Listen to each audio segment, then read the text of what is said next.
जय हिंद। आपके अपने चैनल न्यू स्टडी 24 के ब्रह्मास्त्र सीरीज के टेस्ट नंबर 35 का एक्सप्लेनेशन करेंगे। देखिए 35 जो टेस्ट सीरीज है उस टॉपिक का नाम है पाचन तंत्र। और आपको जो है मालूम होना चाहिए कि पाचन तंत्र से जो है क्वेश्चन कहाँ कहाँ से आते हैं। तो देखिए पाचन तंत्र से जो है आपको जो है सबसे ज़्यादा क्वेश्चन जो है लीवर से पूछा गया है। उसके बाद जो है पाचन के लिए जो जितने भी इंजाइम होते हैं उससे पूछा गया है, और उसके बाद दांत से पूछा गया है और जीभ से जो है पूछा गया। इतने पॉइंट से जो है अभी तक जो है क्वेश्चन जो है पूछा गया है। तो ज़्यादा ना देर करते हुए चलते हैं आज के फर्स्ट क्वेश्चन पर। आज का फर्स्ट क्वेश्चन था जैविक सिस्टम में रासायनिक क्रिया की प्रक्रिया को तेज करने में उत्तरदायी होती है। बोल रहा है कि कौन है जो उत्तरदायी होता है। तो इसका आंसर हो जाएगा सी, हो जाएगा एंजाइम होता है। जब एंजाइम की बात हुई तो यहाँ से जो है क्वेश्चन पूछा जा सकता है कि मनुष्य के जो है लार में जो कितने प्रतिशत जो है एंजाइम पाए जाते हैं। अब इसी एंजाइम के बारे में बात कर लेते हैं। ये जो 1% एंजाइम जो है तो इसके अंतर्गत जो है कौन से एंजाइम होते हैं। तो इसमें जो टाइलिन और जो है लाइसोजाइम एंजाइम होते हैं। अगर आपको क्वेश्चन पूछ दे कि कौन जो है एंजाइमों की क्रिया को तीव्र कर देता है, तो देखिए एंजाइम की क्रिया को जो तीव्र कौन करता है, तो पीत रस जो होते हैं वो क्या करते हैं, तो एंजाइम की क्रिया को जो तीव्र कर देता है। और अगर बात करें कि पीत में भी कोई एंजाइम होता है, तो देखिए पीत में जो है कोई भी एंजाइम नहीं होता है। और अगर बात करें पित्त की, तो देखिए पित्त जो शरीर से जो प्रतिदिन जो है 700 से जो है 1000 ml जो है पित्त बनता है शरीर में। और अगर पित्त का pH मान की बात करें तो इसका मान होता है 7.7 होता है। अब 7.7 का मतलब क्या हुआ, तो क्षारीय होता है। तो इतने चीज जो है आपको जो याद रखना है। अब देखिए दूसरा क्वेश्चन, निम्नलिखित में से कौन सा मनुष्य में जो है अवशेषी अंग नहीं है। तो कौन नहीं है अवशेषी अंग, तो देखिए दांत अवशेषी अंग है नहीं है, तो इसलिए इसका आंसर क्या हो जाएगा, सी हो जाएगा, सामने वाले चपटे दांत जिसे जो है कृंतक कहा जाता है। अब देखिए तीसरा नंबर का क्वेश्चन है, मनुष्य में एफालाटोक्सिन खाद्य विषाक्तन द्वारा सामान्यतः कौन सा अंग जो है प्रभावित होता है। देखिए बोल रहा है कि मनुष्य जब भोजन करता है तो उसके अंतर्गत जो है कुछ जो है भोजन में जो है विषाक्त भी बनते हैं। तो बोल रहा है कि वह विषाक्त जो है किस अंग को जो है प्रभावित करता है, किस पर जो है हार्मफुल इफेक्ट करता है। तो देखिए इसका आंसर क्या हो जाएगा, इसका आंसर हो जाएगा लीवर हो जाएगा, यानी कि यकृत पर हो जाता है। अगर वहीं पर क्वेश्चन आपको पूछ देता है कि कौन सा एंजाइम है जो कि भोज खाद्य में जो है उपस्थित हानिकारक जीवाणुओं को नष्ट कर देता है, तो आपको आंसर देना है लाइसोजाइम नामक एंजाइम होता है। वो क्या करता है, तो खाद्य पदार्थ में जितने भी उपस्थित हानिकारक जीवाणु होते हैं सभी को जो क्या करते हैं, नष्ट कर देते हैं। इसके अलावा जो है हाइड्रोक्लोरिक अम्ल जिसे आप जानते हैं कि HCl नाम से जाना जाता है, तो वो भी क्या करते हैं, तो भोजन में उपस्थित हानिकारक जीवाणु को क्या करते हैं, नष्ट कर देते हैं। तो इतने चीज जो आपको जो याद रखना है। अब देखिए चौथा नंबर का क्वेश्चन है, यकृत में मांसपेशियों में ऊर्जा जमा होती है। बोल रहा है कि यकृत जो है जिसे लीवर कहते हैं और मांसपेशियों में जो ऊर्जा जमी होती है, तो किस रूप में जो है वो जो है ऊर्जा जमी होती है। तो देखिए ग्लाइकोजन के रूप में जो है यह जो है जमी होती है। बोलिएगा कि कैसे, तो देखिए यकृत जो है कार्बोहाइड्रेट उपापचय के अंतर्गत क्या करता है, तो ग्लाइकोजन का निर्माण करता है और उसी को जो क्या कर लेता है, तो संचय कर लेता है। तो यहाँ से जो हम समझ सकते हैं कि यकृत एवं मांसपेशी जो है क्या करता है, तो ऊर्जा जमा करता है। किसके रूप में, तो ग्लाइकोजन के रूप में। अब देखिए पांचवा नंबर का क्वेश्चन है, ग्लूकोज का सूत्र क्या है। तो आपको भी याद होगा कि ग्लूकोज का सूत्र क्या होता है, C6H12O6 होता है, और इसे जो कार्बोहाइड्रेट के नाम से भी जाना जाता है। तो कार्बोहाइड्रेट दे दे चाहे ग्लूकोज दे दे, तो आपको याद रखना है यही। तो इसका आंसर क्या हो जाएगा, सी हो जाएगा। अब देखिए छठा नंबर का क्वेश्चन है, ग्लूकोज को एथिल अल्कोहल में किस एंजाइम के द्वारा बदल दिया जाता है। तो इसका आंसर हो जाएगा सी, हो जाएगा जाइमेज। देखिए जाइमेज की अगर बात करें तो देखिए जाइमेज क्या है, तो एक एंजाइम है। अगर पूछे जाइमेज क्या है, तो जाइमेज एक जो है एंजाइम है। और अगर बोल दे कि आखिर एंजाइम क्या होते हैं, तो देखिए एंजाइम जो प्रोटीन होते हैं, क्या होते हैं, प्रोटीन होते हैं। और वहीं पर अगर पूछ दे एंजाइम जो है किस रूप में होते हैं, तो देखिए ये जो बायो उत्प्रेरक के रूप में होते हैं और जैव रासायनिक क्रियाओं को उत्प्रेरित या उनकी गति बढ़ाने का जो कार्य करते हैं। तो इतने चीज जो आपको जो है जाइमेज से जो याद रखना है। अब सातवां नंबर का क्वेश्चन है जो कि जीभ से संबंधित है, कि कड़वाहट के लिए मानव जीभ का संवेदनशील क्षेत्र कौन सा है। तो कौन सा है, तो पीछे का भाग होता है जीभ का। मिर्ची भी अगर खाते होंगे तो देखते होंगे कि जब वो जो है कंठ के जो पिछली भाग पर जो जाता है तब का क्या होता है, तो कड़वाहट का जो है अनुभव होता है। या अगर आप सब्जी में ही अगर आप जो है ज्यादा जो है मिर्च पाउडर यूज कीजिएगा तो आपको जो है कंठ के पास जो है तीखा जो है महसूस होगा।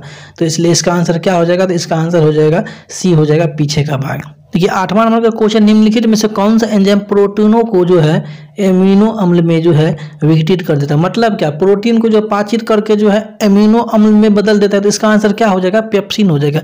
और अगर बात करें प्रोटीन के पाचन का, तो देखिए प्रोटीन का पाचन कहाँ होता है, तो ये जो है आमाशय में प्रारंभ होता है। कहाँ होता है, तो आमाशय में प्रारंभ होता है। और जठर रस की उपस्थिति में क्या करता है, तो पेप्सिन भोजन में जो उपस्थित जितने भी प्रोटीन होते हैं उसको क्या कहते हैं, पहले प्रोटीओजेक और फिर जो पेप्टोन में जो परिवर्तित कर देता है, और फिर जो छोटे छोटे पॉलीपेप्टाइड और अमीनो अम्ल में जो है क्या कर देता है, विघटित कर देता है। तो इस प्रकार जो आप समझ गए होंगे कि किस तरह से जो है पेप्सिन जो है एंजाइम प्रोटीनों को किस में बदल देता है, तो अमीनो अम्ल में जो है विघटित कर देता है। अब देखिए 9वां क्वेश्चन है, पित्ताशय में उपस्थित पत्थर निम्नलिखित में से किसका पाचन जो है प्रभावित करता है। तो इसका आंसर क्या हो जाएगा, इसका आंसर हो जाएगा बी, हो जाएगा वसा का। देखिए अगर बात करें पित्ताशय के आकार की, तो देखिए पित्ताशय का आकार जो है किस तरह का होता है, तो आपको याद रखना है नाशपाती के तरह होता है, क्योंकि यहाँ से जो है क्वेश्चन जो है कभी कभी दूसरे एग्जाम में जो पूछा गया है। और अगर बात कर दे पित्त जो है कितना जो है प्रतिदिन जो है उत्पादित होता है, तो देखिए पित्त का जो उत्पादन होता है वो जो है लगभग एक दिन में 700 से जो है 1000 मिलीलीटर जो है उत्पादन होता है। और अगर पित्त के बारे में और बात करें, तो देखिए पित्त जो है आंत की जो है कर्मानुकुंचन की गति को क्या करता है, तो बढ़ा देता है। और उससे क्या होता है, तो भोजन में जो पाचक रस जो अच्छी तरह से घुल मिल जाता है, पाचन करने में जो है क्या करता है वो तो सहायक होता है। और इसके अलावा जो है यह वसा के अवशोषण में भी जो है सहायक होता है। और अगर पित्त की जो है अगर पीएच वैल्यू की बात करें, क्योंकि पीएच वैल्यू से बहुत सारा क्वेश्चन आता है, आपको याद रखना है पीएच मान में आपको बताए हुए थे। तो देखिए पीएच मान अगर इसकी बात करें तो 7.7 होता है। तो इतनी चीज जो आपको याद रखना है। अब देखिए 10वां नंबर का क्वेश्चन है, मानव शरीर की सबसे बड़ी ग्रंथि कौन सी होती है। तो कौन सी होती है, तो मानव शरीर की सबसे बड़ी ग्रंथि लीवर होती है, यानी कि यकृत होती है। और अगर इसकी बात करें कि इसकी वजन कितनी होती है, तो 1.5 किलो से जो है 2 किलो के बीच में होती है। और इसकी अगर कलर की बात करें कि किस तरह की कलर की होती है, तो गहरे धूसर रंग की होती है। और ये क्या करता है, तो शरीर में उत्पन्न जीव विषों को जो प्रभावहीन करके जो है शरीर की जो है रक्षा करता है। अब देखिए 11वां नंबर का क्वेश्चन है, शरीर के किस भाग में पित्त का निर्माण होता है। तो पित्त का निर्माण कहाँ होता है, तो यकृत में होता है। तो इसलिए इसका आंसर क्या हो जाएगा, तो ये हो जाएगा यकृत हो जाएगा, यानी लीवर हो जाएगा। अब देखिए 12 नंबर का क्वेश्चन है, शरीर में अतिरिक्त ग्लूकोज ग्लाइकोजन में जो है परिवर्तित होकर भंडारित होता है, मतलब कि किस में जो संचित रहता है। तो देखिए यह जो है यकृत में यानी कि लीवर में ही जो है संचित रहता है। अब देखिए 13 नंबर का क्वेश्चन है, निम्नलिखित में से कौन सा जो है लार की सहायता से पच जाता है।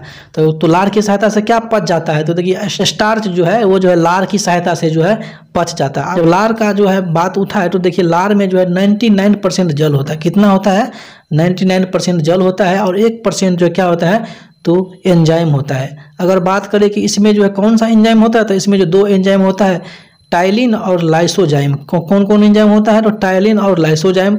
और ये दोनों एंजाइम क्या करता है, तो स्टार्च को जो है शर्करा में जो है तोड़कर जो है पाचन में जो सहायता करता है। अब देखिए 14 नंबर का क्वेश्चन है, मानव शरीर में क्षुद्रांत के 3 संरचनात्मक भागों की लंबाई का कौन सा जो है सही ह्रासवान क्रम है। बोल रहा है कि कौन जो है घटते हुए क्रम में। तो देखिए सबसे ज़्यादा जो जिसकी लंबाई होगी वह जो है सबसे पहले आएगा, फिर उसके बाद इसकी उससे कम होगी, फिर उसके बाद उससे जो कम होगी। इस तरह से जो क्रम बनाना है। तो देखिए शेषांत्र जो होता है उसकी जो है लंबाई जो सबसे ज़्यादा होती है, कितनी होती है, तो इसकी लंबाई जो है 30 सेंटीमीटर होती है।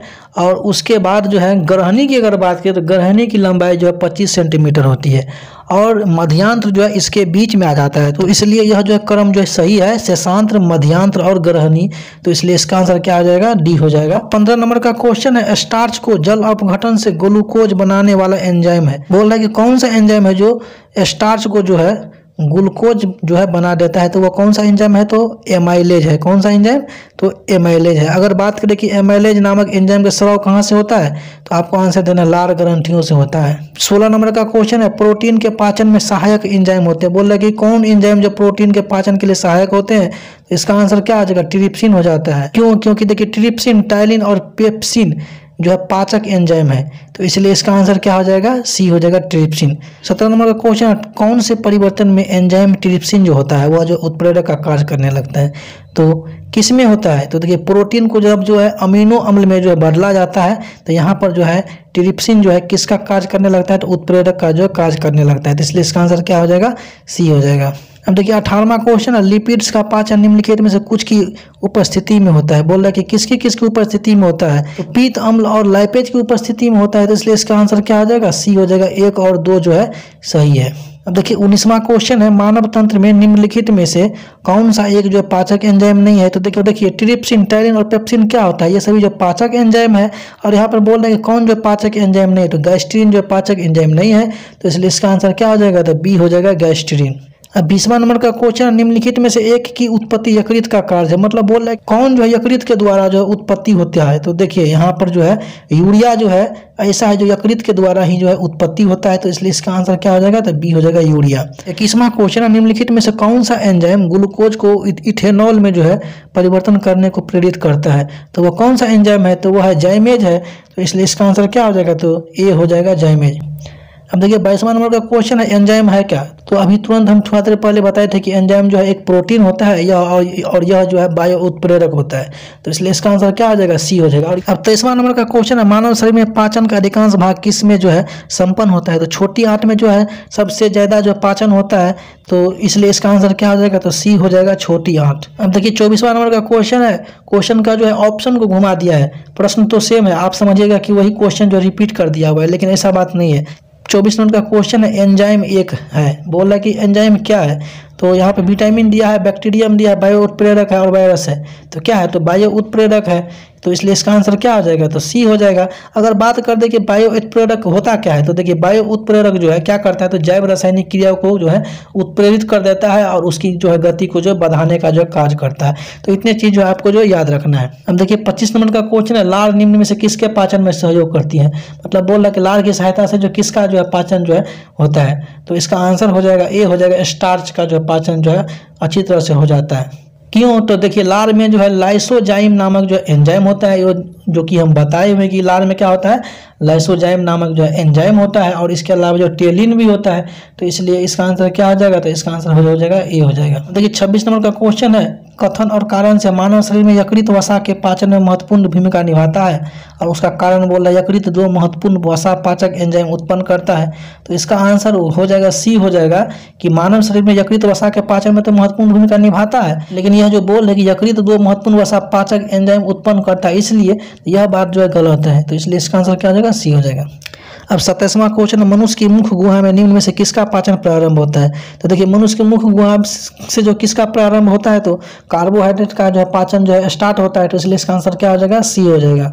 अब देखिए 28 नंबर का क्वेश्चन है, अब देखिए 28 नंबर का क्वेश्चन है, भूख लगने पर कोई व्यक्ति सर्वप्रथम उपयोग करता है अपनी।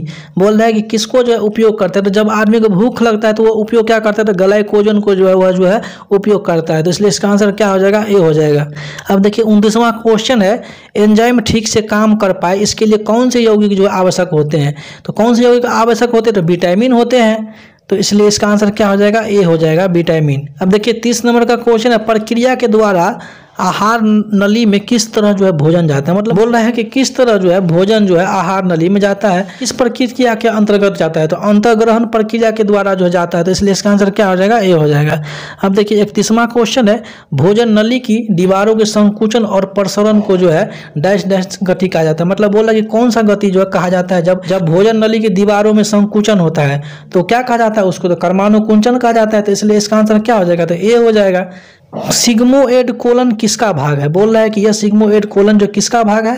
तो यह जो बड़ी आंत का भाग है। तो इसलिए इसका आंसर क्या हो जाएगा? बी हो जाएगा।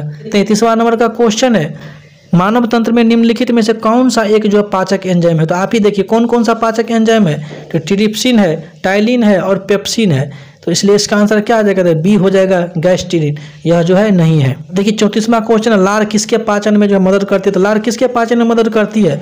तो इसका आंसर क्या आ जाएगा? तो इसका आंसर हो जाएगा बी हो जाएगा, स्टार्च के जो है पाचन में जो लार जो है मदद करती है। अब देखिए 35वां क्वेश्चन है कि शरीर के किस भाग में पीत जो है यानी कि बाइल जूस जो है उसका जो उत्पादन होता है तो किस भाग में होता है? तो यह जो हृदय के भाग में जो है बाइल जूस का जो उत्पादन होता है। अब देखिए 35वां क्वेश्चन है, पीत यानी बाइल जूस जो कहाँ जमा होता है? यह कहाँ पे जमा होता है? पीत। तो देखिए पित्ताशय में जो है पीत जो जमा होता है। तो इसलिए इसका आंसर क्या हो जाएगा? ए हो जाएगा, पित्ताशय। अब देखिए 36वां क्वेश्चन है, लाइपेज द्वारा वसा और जलीय अपघटन पर मिलता है। बोल रहा है कि कौन जो है वसा द्वारा जो है जलीय अपघटन पर मिलता है, तो इसका आंसर हो जाएगा बी हो जाएगा, वसीय अम्ल और ग्लिसरॉल। तो जितने भी क्वेश्चन थे सारे को एक्सप्लेन कर दिया। आज के लिए बस इतना ही, फिर मिलेंगे नेक्स्ट डे में। तब तक के लिए गुड नाइट, टेक केयर।